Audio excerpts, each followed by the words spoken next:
बड़ी कोशिश की है, नहीं हो सका अभी।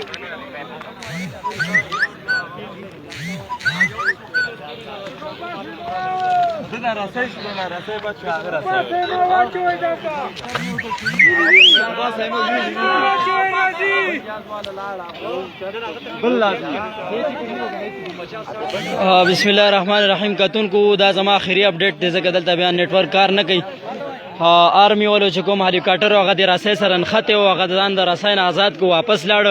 یو کس چې کوم دی د هغه ریسکیو شوی دا د ماخام ټیم دی بالکل تیاره ده. یو کس ریسکیو شوی دا. نور چې کوم دی په دغه لیفټ کې حصار دی په دغه لیفټ راسای باندې هغه یو کس روان دی. کاغه دا کسان به حفاظت طریقې سره ریسکیو کړل جو ډیره به خوشي کني د آرمی چې کوم هلیکاپټر هغه واپس لاړل. دا تازه ترین اپډیټ زه تاسو سره شیر کوم او آرمی هلیکاپټر واپس لاړ. دا کسان چې کوم دی وسکته زی صبر زی او ماخام چې کوم دی ماخام شو سر نه ماخام شو وسه پوری صرف یو ماشوم چې کوم دی هغه دغه ریسکیو کو.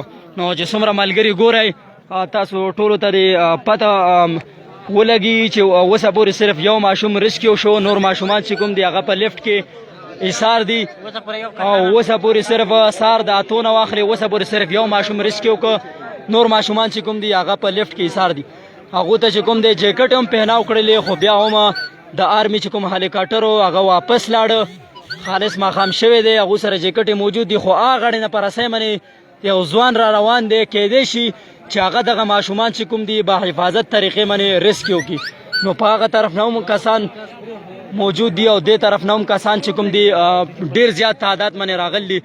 خالص ماخام دی د لری لری زیون راغلی بڑاګرام نه ماسری نه ابتاباد نه ډیر د لری لری زیون کسان راغلی. موږ د پرېخه دی موږ نه بوتل او دوی چې موږ د آرمی والو نه یو کس چې هغه دلته پاتې شه دی یو زمنګ چې کوم دی هغه کوم ماشوم چې ریسکیو کو هغه چې کوم دی دغه ته بوته اسلام آباد ته غوزان سره بوته.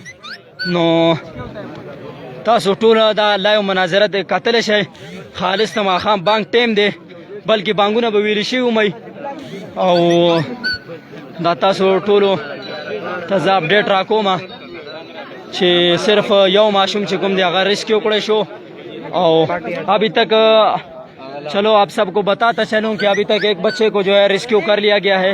باقی بچوں کو ابھی ریسکیو نہیں کیا گیا. آرمی کا جو ہیلیکاپٹر تھا وہ واپس چلا گیا. تو ابھی جتنے بھی بندے لائیو دیکھ رہے ہیں سب سے درخواست ہے کہ لائیو کو شیئر کریں تاکہ سب پاکستانیوں کو پتہ چلے کہ ابھی تک ایک بچے کو جو ہے ریسکیو کر لیا گیا ہے. شام کا ٹائم ہے بالکل یہ آپ لوگوں کو مایوس کن نظر آ رہے ہیں. ہر ایک بچہ جو ہے مایوس نظر آ رہے ہیں. ہر آدمی جو ہے مایوس نظر آ رہے ہیں کیونکہ ابھی ایک بچے کو جو ہے ریسکیو کر لیا گیا ہے. باقی بچوں کو ریسکیو نہیں کیا گیا. آرمی کا جو ہیلیکاپٹر ہے وہ بھی واپس چلا گیا ہے اور جہاں پر ہر ایک بندہ جو ہے وہ کافی غمزدہ ہے کافی پریشان ہے.